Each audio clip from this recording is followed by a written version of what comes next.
السلام علیکم ورحمۃ اللہ وبرکاتہ۔ الحمد للہ رب العالمین والعاقبۃ للمتقین والصلاة والسلام علی اشرف الانبیاء والمرسلین نبینا محمد وعلی آلہ وصحبہ اجمعین ومن تبعهم بإحسان إلى يوم الدین، اما بعد، فقال الله عز وجل: اعوذ باللہ من الشیطان الرجیم وما هم بضارین به من احد الا بإذن اللہ ويتعلمون ما يضرهم ولا ينفعهم ولقد علموا لمن اشتراه ما له في الآخرة من خلاق ولبئس ما شروا به انفسهم لو كانوا يعلمون۔ سورۃ البقرہ کی آیت نمبر 102 کا آخری حصہ آج کے درس میں پڑھا گیا ہے۔ کل کے درس میں اسی آیت کا ابتدائی حصہ بیان کیا گیا تھا اور یہ بات واضح کی گئی تھی کہ یہود اس علم کے چکر میں پڑ گئے جس کا سیکھنا سکھانا حرام اور کفر تھا۔ علم تورات اور شریعت کے علم سے دور ہونے کا ایک نقصان یہ بھی ہے کہ آدمی اس چیز میں داخل ہو جاتا ہے جو اس کے لیے ضرر اور نقصان اور خسارے کا باعث بنتا ہے۔ بہرحال یہودی اس کفریہ عمل میں داخل ہوئے۔ جادو کا سیکھنا، جادو کا سکھانا یہ پہلے بھی حرام تھا اور ہماری شریعت کے اندر بھی حرام ہے۔ اس جادو کا معاشرتی اور سماجی نقصان کے ساتھ ساتھ اخروی بہت بڑا نقصان ہے۔ یہ جادو حرام ہے، جادو سیکھنا منع ہے، یہ کفر ہے اور کفر کا انجام سمجھتے ہیں کہ آخرت میں کیا ہے۔ اس نقصان کے ساتھ ساتھ معاشرتی اور سماجی نقصان بہت زیادہ ہے۔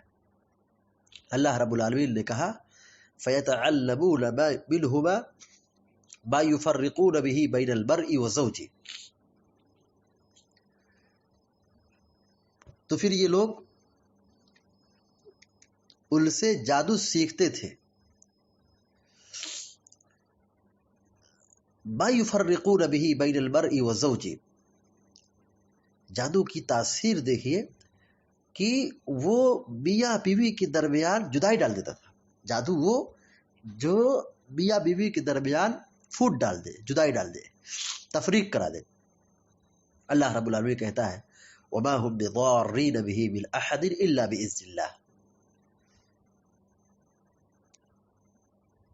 اور یہ لوگ یا یہ جادو ان کو نقصان نہیں پہنچاتا مگر اللہ تعالیٰ کی اجازت سے۔ بغیر اللہ کی مرضی سے کسی کو نقصان نہیں پہنچا سکتے۔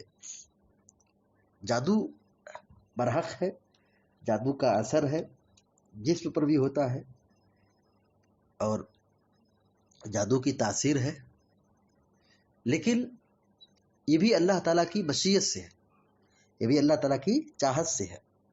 ایسا نہیں کہ جادوگر بہت پاور ہے، بہت طاقت ہے، وہ جب چاہے آن کی آن میں ہلا دے، جب چاہے نقصان پہنچا دے، تو ایسا نہیں ہے۔ جادو ہے، اس کی تاثیر بھی ہے، لیکن یہ اللہ تبارک و تعالیٰ کی مرضی سے ہوتا ہے، اللہ کی مشیت سے ہوتا ہے۔ وما هم بضارین به من احد الا باذن اللہ۔ دراصل وہ بغیر اللہ کی مرضی کے کسی کو بھی نقصان نہیں پہنچا سکتے۔ وَيَتَعَلَّمُونَ مَا يَضُرُّهُمْ وَلَا يَنْفَعُهُمْ، یہ لوگ وہ جادو سیکھتے تھے ما یضرہم، جو خود انہی کو نقصان پہنچائے، جو انہی کو نقصان پہنچاتا ہے۔ جادو سیکھنے میں کیا نقصان ہے؟ جی ہاں، بہت نقصان ہے، کیونکہ جادو سیکھنا جب کفر ہے تو ظاہر ہے کفر پر عمل کرنے میں کس کا فائدہ ہے؟ اپنی آخرت برباد ہو جائے، جہنم کا شکار ہو جائے، جنت سے محروم ہو جائے، اس سے بڑے خسارہ اور اس سے بڑا نقصان اور کیا ہو سکتا ہے؟ لیکن یہی یہودی تورات کو پیچھے چھوڑ دیا، پسے پشت ڈال دیا، پھر اس کے نتیجے میں شیطان نے اس کو وہاں لے گیا جہاں ان کو نہیں جانا چاہیے تھا۔ اس میں انہی لوگوں کا ذاتی نقصان تھا۔ وَيَتَعَلَّمُونَ مَا يَضُرُّهُمْ وَلَا يَنْفَعُهُمْ، وہ سیکھتے تھے جس میں انہی کا نقصان ہے، ان کو فائدہ نہیں پہنچے گا۔ وَلَقَدْ عَلِمُوا لَمَنِ اشْتَرَاهُ مَا لَهُ فِي الْآخِرَةِ مِنْ خَلَاقٍ،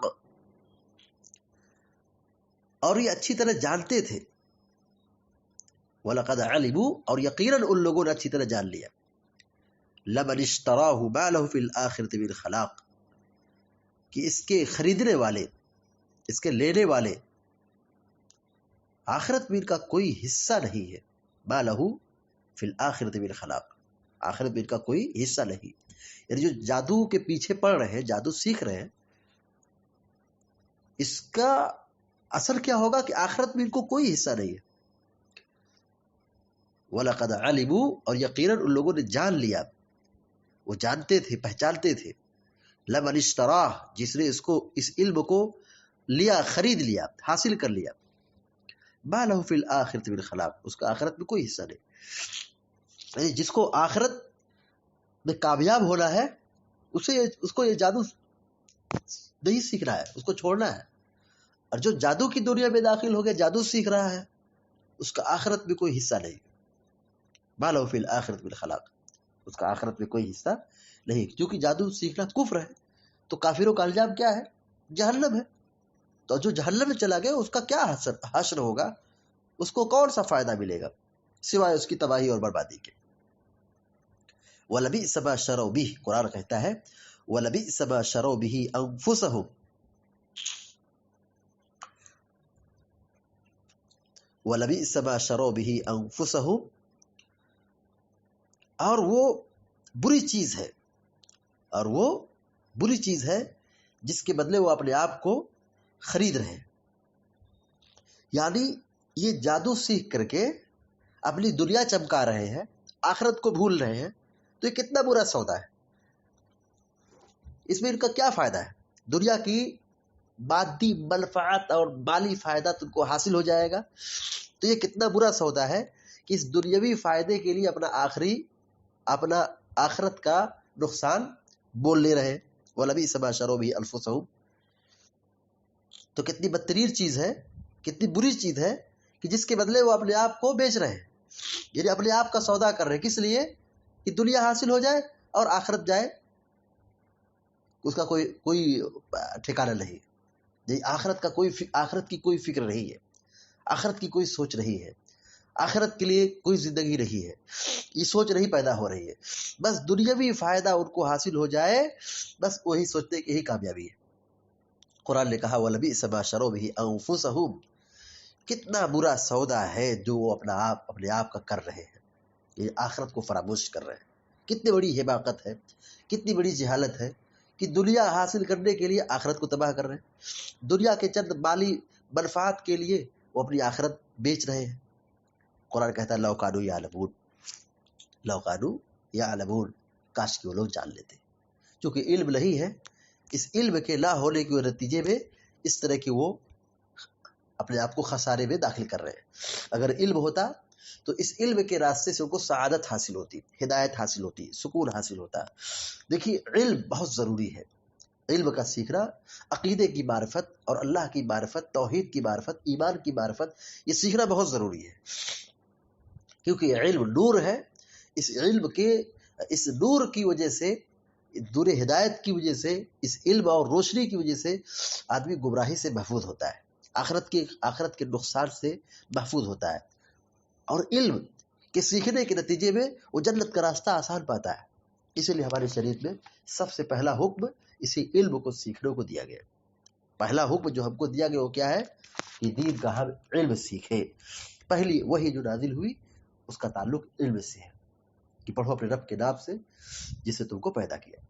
اقرأ باسم ربک الذی خلق، پڑھو اپنے رب کے نام سے جس نے پیدا کیا.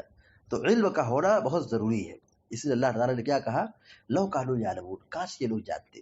یعنی ان کے پاس علم نہیں ہے جس کے نتیجے میں یہ جہالت پر ہے، ضلالت پر ہے، گمراہی پر ہے، خسارے پہ ہے، نقصان پہ ہے.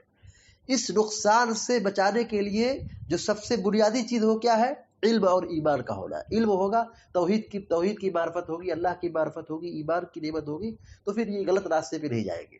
یہ دنیاوی فائدے کے لیے اپنی آخرت کا سودا نہیں کریں گے کیونکہ علم نہیں ہے جس کی وجہ سے یہ لوگ گمراہی پر ہیں. اللہ تعالیٰ سے دعا ہے کہ اللہ تعالیٰ ہم سب کو ایمان اور توحید پر قائم رکھے. آمین یا رب العالمین. اقول قولی ھذا واستغفر اللہ لی ولکم ولسائر المسلمین فاستغفروہ انہ هو الغفور الرحیم. وصلی اللہ